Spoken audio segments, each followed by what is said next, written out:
Ladies and gentlemen, the story you are about to hear is true.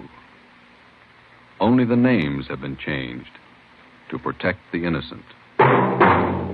Dragnet.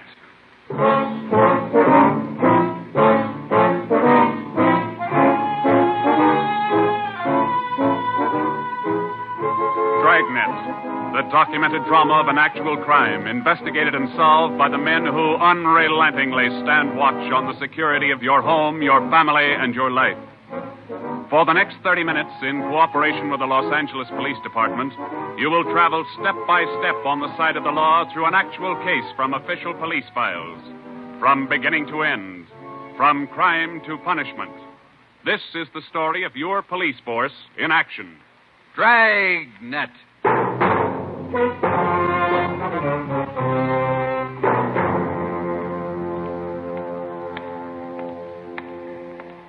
It was Tuesday, March 25th. It was cold in Los Angeles. We were working the night watch out of Homicide. Detectives in Los Angeles work in pairs. My partner's Ben Romero. He's a sergeant, so am I. My name's Friday. The boss is Ed Backstrand, chief of detectives. I was on the way back from the record bureau, and it was 13 minutes past 11 when I got to room 42. Homicide. That's a hot shot. Somebody grab it. I got it, Ed. At 1245 East O'Haney Street, 1, 2, 4, 5. two officers shot. At 1245 East O'Haney Street, O'Haney Street. two officers Shot. What have you got, Friday? Read it. 2 officers shot. Where's Romero? Right here, Skipper. Okay, you've got one to roll on. Get going.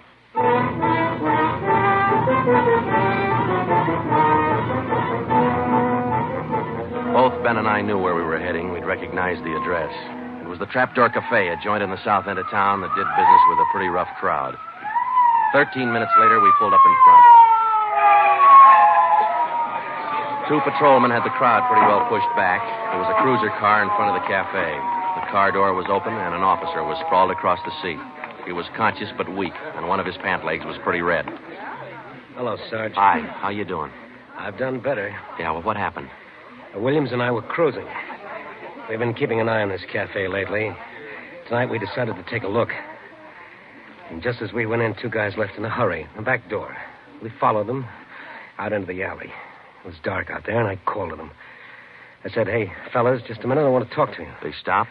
I'll say. One of them whirled. He had a gun in his left hand. He shot both of us. Left hand, huh? Williams went down and out. I went down, but I took a shot at them. No effect. Then I started crawling out here to the car so I could call in. You started crawling? Yeah. Wait a minute, Emerson. Weren't there any people around by that time? Oh, yeah, quite a few ran out after the shots. You mean nobody would help you to the car? That's right.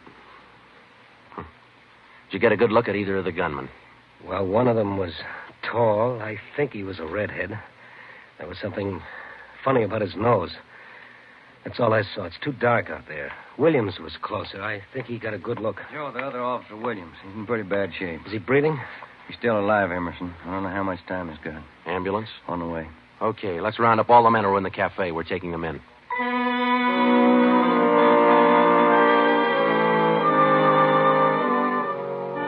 We took all the men back to the city hall. There were 23 in the Trapdoor Cafe at the time of the shooting.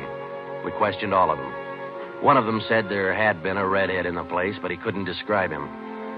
Ben and I left the interrogation room, and we went back to the squad room. Friday, Romero. Got a minute? Yeah, Ed. Come on, Ben.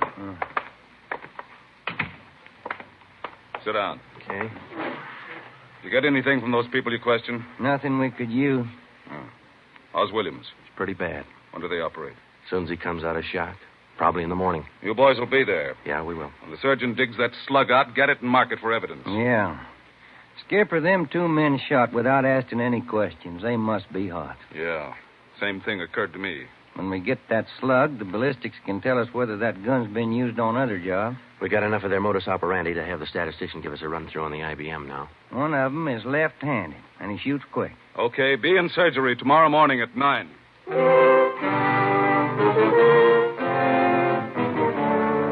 Neither Ben or I said much on the way home, but we were both thinking the same thing.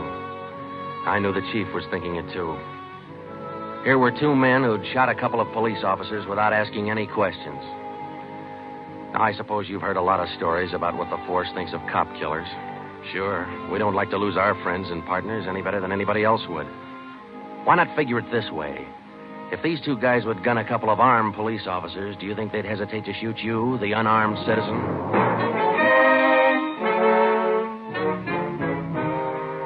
The next morning at 9 o'clock, Ben and I had scrubbed up and we were in surgery. Williams was on the table. The surgeon started in. A lot of minutes later, he got the slug. As for Williams, they took out 7 feet of his intestine and said he might pull through.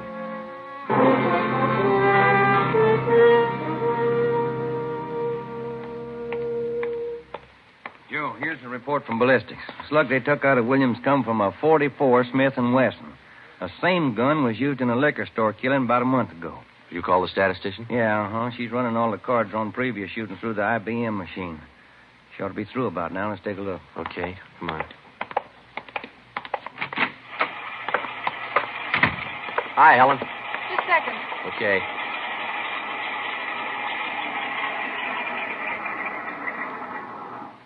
Well, that's it for you.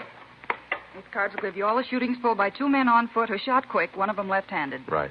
They're all yours. You sure can tell a lot from just a bunch of little holes in these cards, can't you? I can't, but this IBM machine can. It never ceases to amaze me. Okay, shall we check the cards, huh? Yeah, sure.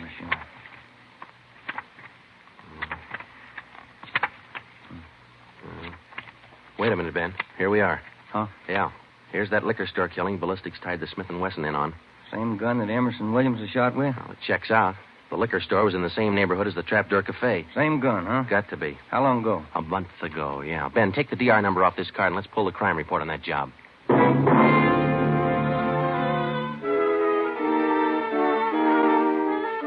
We pulled the crime report out of the files. It said that there was only one witness to that liquor store killing a month ago. That witness was a woman.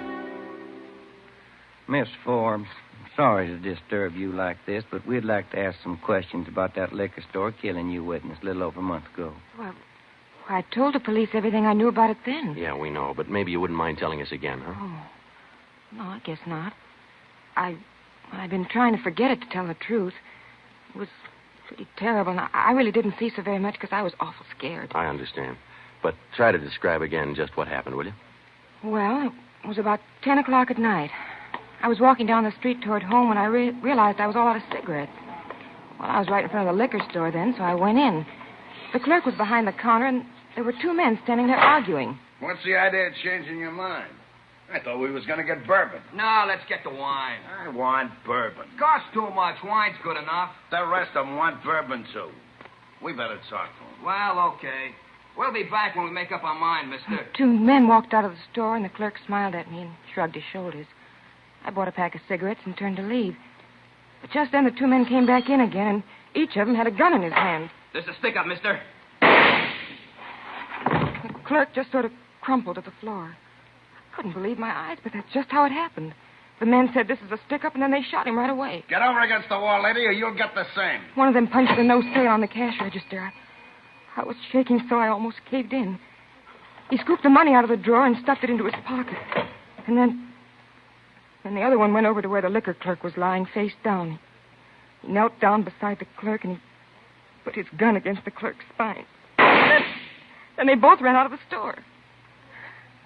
It was terrible. That clerk, he was lying there helpless and wounded, and they deliberately... Yeah, Miss Forbes, I understand. Oh, Miss Forbes, you said that both of the men had guns. Yes. One of the guns was black, and the other was sort of fancy looking. What do you mean, Miss Forbes? Well, it was real shiny. Nickel-plated? I wouldn't know about that, but it was shiny. There were 2 guns, huh? Yes. Well, now about the men themselves. Well, I was so scared their faces just didn't register with me. The one who shot the clerk in the back was sort of stocky. That's about the best I can do. But you mentioned in the report that one of the men was left-handed. Yes, I do remember that. Uh-huh. Look, Miss Forbes, this is very important to us.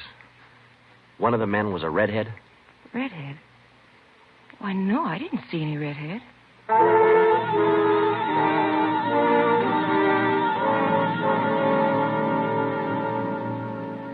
Skipper, me and Joe's run right smack into a stone wall on this thing. What's the complication? Well, there's more than one, Ed. In the first place, we know that the .44 Smith & Wesson was used in both shootings, but the descriptions of the men involved don't check. Police officer Emerson said he thought the man that shot him and Williams outside the Trapdoor Cafe was a tall, left-handed redhead.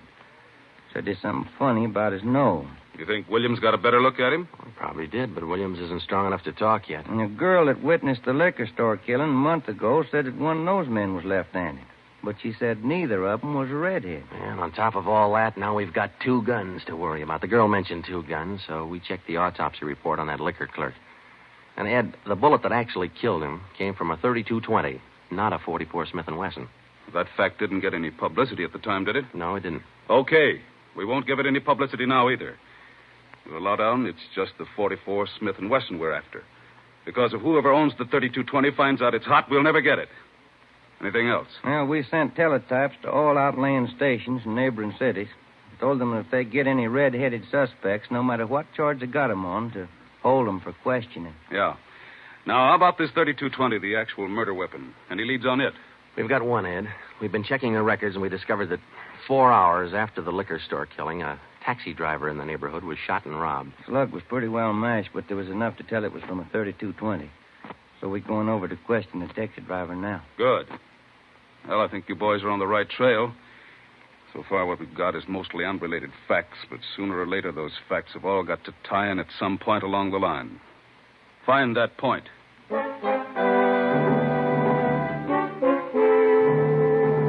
Yeah, find the point.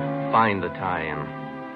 Well, Ben and I went over to see the taxi driver, a guy who was living on borrowed time. Yeah, it was about 2 o'clock in the morning when it happened. I got a call to pick up a fare near 105th and Avalon, you know. Yeah. Mm-hmm. Well, I got there. Somebody came over, pulled up my cab door and said, "This is a stick-up." Then blew it. He let me have it. Just like that, huh? Yeah, just like that. Same deal as others, Joe. Itchy trigger finger. Yeah. Did you get any kind of a look at the fella? Look, no, it's too dark. Uh-huh. Hey, according to the report, you got shot in the chest. Yeah, that's right. Oh, you're maybe wondering how come I'm still alive, huh? I'll tell you, pal, it's like something you'd see in a bad movie, you know? I'm carrying a few silver dollars with me, 9 of them to be exact. So I decided to stick them in my breast pocket. Well, mister, that just saved my life. The slug hit them silver dollars. It's one for the book, huh? Yeah, you said it. Well, thanks very much. Say, incidentally, we had a little trouble finding you today. You weren't at the stand you operated out of last month. Well, look, I'm not only not at my usual stand, I'm not driving a hack no more. Oh? Look, after what happened, are you kidding? No, I don't want to push my luck any further than it's been pushed. Yeah, I figure I had it, you know?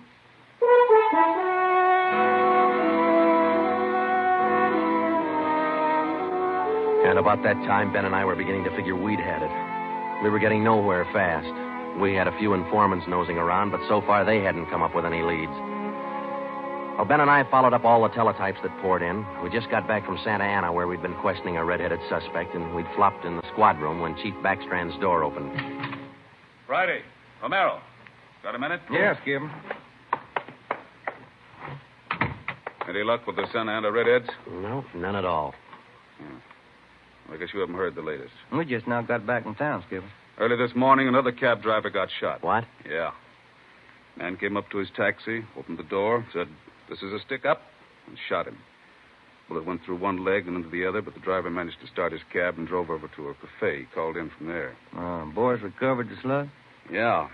It came from the same .44 Smith & Wesson that was used in the other 2 jobs. The cab driver get a look at the gunman? Yeah, briefly. Was it the redhead? No. Oh, the stocky guy. He wasn't red-headed and he wasn't stocky. That's all the driver knows. Well, that's great.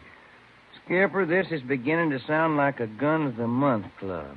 You reckon somebody's renting them guns out? Well, they're passing the guns around all right, but I think they're working together. The way they operate indicates that. Yeah, the trigger-happy routine.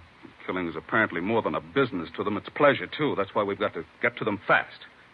Come over here. All right. Come on, Ben. Here. Take a look at this map. Uh-huh. Here's the Trapdoor Cafe, and over here's the liquor store. And down here is where the first cab driver got shot. Mm-hmm. Right here's where the second one got it. All of the shootings have taken place within an area of 10 square blocks. Okay. Tonight we're going to throw a blockade around that whole area. Good. It'll go into effect at 10 p.m.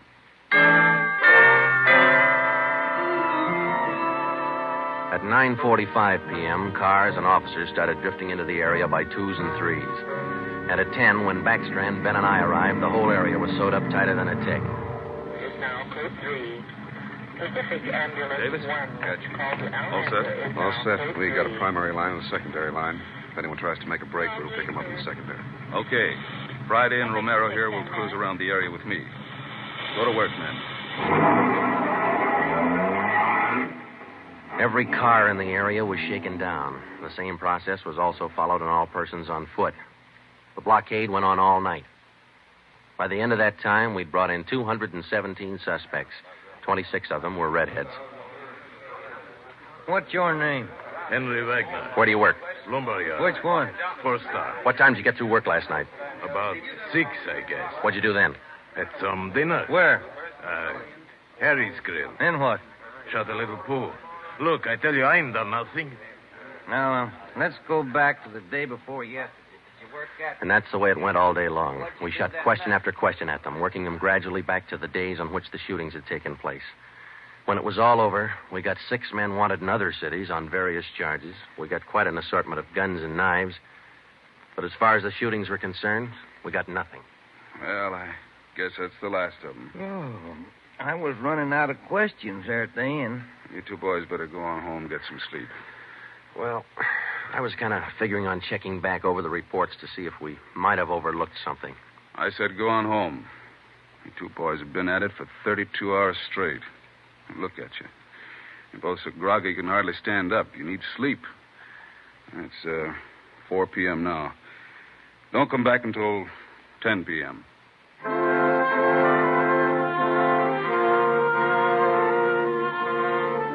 When I walked into the squad room at 10, Ben was already there. An informant had just phoned in a new lead. He told Ben he'd heard about a gang that had been hanging out down around the DeVere bungalow court in the south end of town. We knew that the DeVere was close to the Trapdoor Cafe, so we went over to talk to the manager. Joe, I've been meaning to ask you.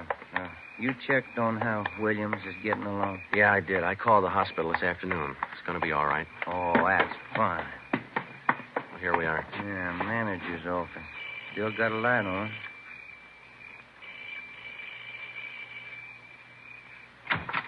Yeah? I'm Sergeant Friday, police. This is Sergeant Romero. Yeah? We'd like a little information. Well, sure. Come in. Thank you. What can I do for you? Well, did you hear anything about a gang that hangs out down around here anywhere? Gang? Why, no. How about your tenants here? Any of them ever been in trouble, to your knowledge?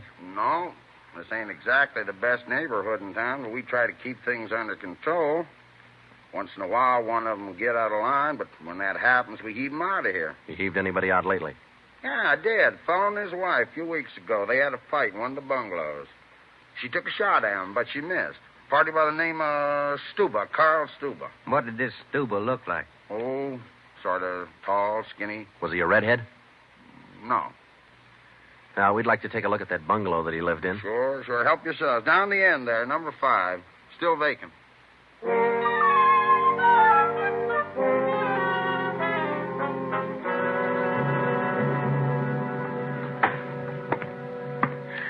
Well, I guess that does it. Stuba didn't leave a thing behind. Matter of fact, we don't have anything to prove that this Stuba's tied in at all. We're only working on a hunch. Hey, Joe, look. Where? Up on the wall there, just by the window. Oh, yeah. Yeah, that plaster there, it's newer than the rest. You got a knife? I sure have, boy, and I'm carving. That manager'd be awful unhappy with me if he was here. Yeah, he would. Yeah, Hey, Joe, here it is. A slug. They plastered right over it. Okay, dig it out, and let's hope it matches. It matched. The slug from the wall came from the same .44 Smith & Wesson that had been used in the other shootings. So now we had a name to work on, Carl Stuba. But he'd done a good job of dropping out of sight. Well, the next day, Ben thought he had another lead. I've just been talking to another informant, Joe. He says he heard that there's a fella down in that neighborhood been trying to sell a gun lately. What kind of a gun? Nickel-plated with steer horn handles. Nickel-plated? Well, maybe that's our .44 Smith & Wesson. Maybe. Did the informant know who this man was? Said the feller's name was Alonzo. Yeah. Alonzo who? Just Alonzo. That's all he knew.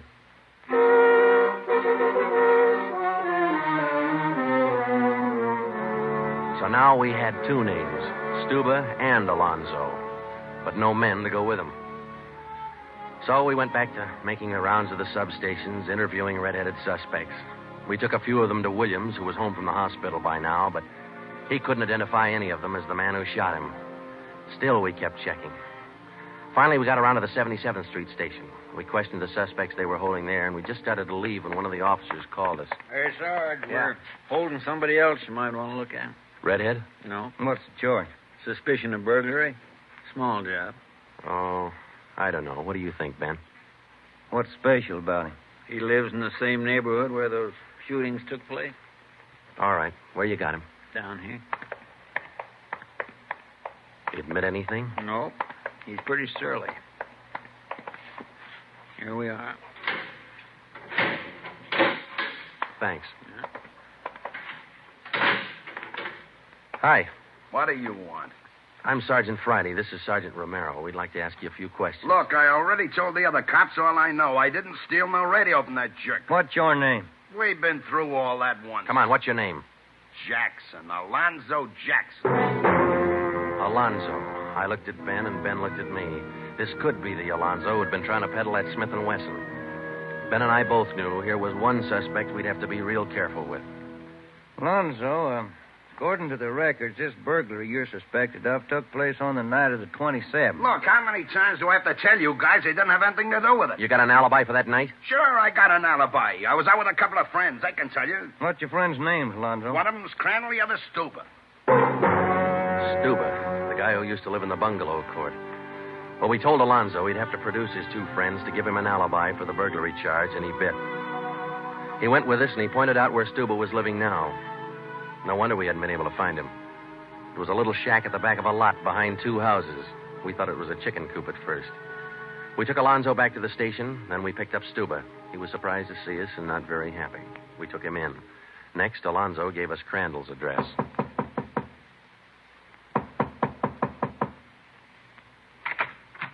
Yeah? Mr. Crandall in? No. Will he be back soon? I don't know. Who are you? Sergeant Friday, Sergeant Romero, police. What do you want with him? Oh, nothing important, lady. We just wanted him as a witness. Oh. Well, I don't know just when he'll be back. Probably an hour or two. Okay, thanks.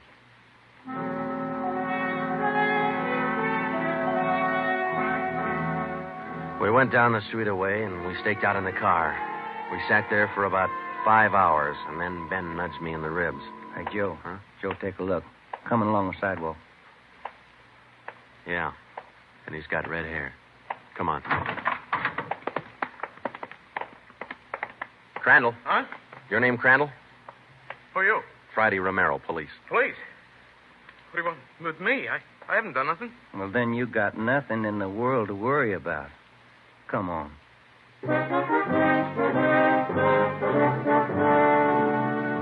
We questioned Crandall for an hour, but he wouldn't give an inch. Denied everything.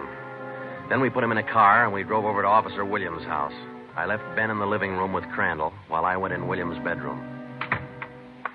Hello, Sarge. Hi, Williams. How you doing? A little better, I think. That's fine. Look, we've got another redhead outside. Bring him in. Okay. All right, Crandall, come on in here. Who's in there? Why'd you bring me over here? Come on in here.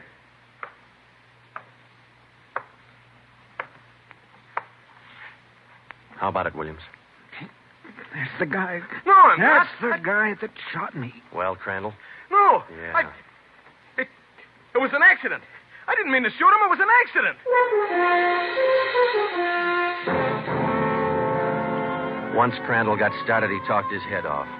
He also admitted being in on the liquor store killing, but insisted he was only the lookout. We took him back to the station and got his whole story down on a tape recorder. Yeah, he was left-handed. Then we went back to Alonzo, who didn't know we had Crandall's confession. We met the chief in the hall outside the room where they were holding Alonzo. About ready to tie the knot? Oh, hope so, Chief. But Alonzo hasn't given any yet. And we still haven't found those guns. We've got one of them. Which one? The Smith & Wesson. Stuba popped about that one 10 minutes ago. Said he left it with his girl. A couple of the boys are on their way over to get it now. That's good, Ed. That leaves just the 32-20. You haven't mentioned the 32-20 to Alonzo, have you? No. He still thinks we're after that Smith & Wesson, and that's the way we're going to play it right now. Go ahead. Look, how much longer are you guys going to hold me here? Didn't you check with those friends of mine? Alonzo, we got a tip that you've been trying to sell a gun lately. A gun? Yeah, 44 Smith & Wesson. Oh. No, it's not true. That Smith & Wesson's been used in a couple of robbery jobs this month, and we think it's your gun. That's a lie. Any proof of that? Why, yeah. Sure, I got proof of that. I used to have a gun, but it wasn't a Smith & Wesson. Look, if I tell you where it is, that ought to convince you, shouldn't it? It'll help things. Okay. I sold it to a neighbor of mine. He gave me $7. I'll give you his address. You sure it's not a Smith & Wesson? Sure, I'm sure. It's a 3220. Yeah, it worked. We went to the neighbor's address, and he admitted having bought the 3220, but said he lent it to a friend who'd never returned it. The friend had hocked the gun to a barber. The barber gave him $15 and a haircut for it. We finally got it from the barber, and we came back to the station. I'm all set, Joe. I'll be in the next room. Just give me the nod. Okay. Hello, Alonzo. Hey, you got the gun. Yeah, we got the gun. Well, now maybe you'll believe I'm on the level. Okay, if I go now? I guess we won't be able to hold you here much longer. You can say that again, brother. You could have saved a lot of time if you'd have listened to what I've been trying to tell you all along. I guess you're right, Alonzo. Sure, I'm right. You know, you guys would be a lot better off. You believe guys like me the first time we tell you something. But on the liquor Instead store of job, running... I was only a lookout. I was outside. Huh? It was the other two who pulled that one. Stuba and Alonzo. Alonzo killed the clerk. Hold it, Alonzo. Dirty, All right, Alonzo, that's enough. Now, come on, how about it? What's the use? All right. That's like he said. Okay, Ben, bring the recorder in here. Alonzo's ready to make a record now.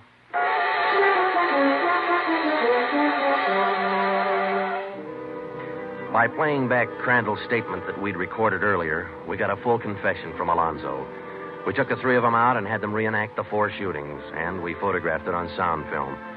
Crandall, the redhead, was the one who'd shot the 2 police officers, but he was only the lookout for the liquor store killing, which explains why the girl witness didn't see him in the store. Stuba and Alonzo were the ones who pulled that job, and Alonzo, the worst of the bunch, was the one who put the 3220 against the spine of the wounded clerk. The 3 of them took turns at shooting the cab drivers and robbing them. That accounted for the mixed-up descriptions, including all that left-handed business. 2 of the 3 suspects happened to be left-handed. Well, that was the crop. Crandall, Alonzo, Stuba. 4 shootings, 3 robberies, 4 attempted murders, 1 murder. The 3 men were tried and convicted. They're all in the state penitentiary. Crandall's there for life. Alonzo and Stuba, they'll be executed next week. File it, will you, Ben?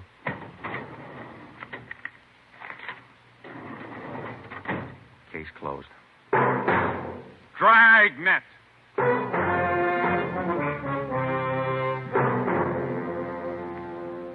The story you have just heard was true. Only the names were changed to protect the innocent.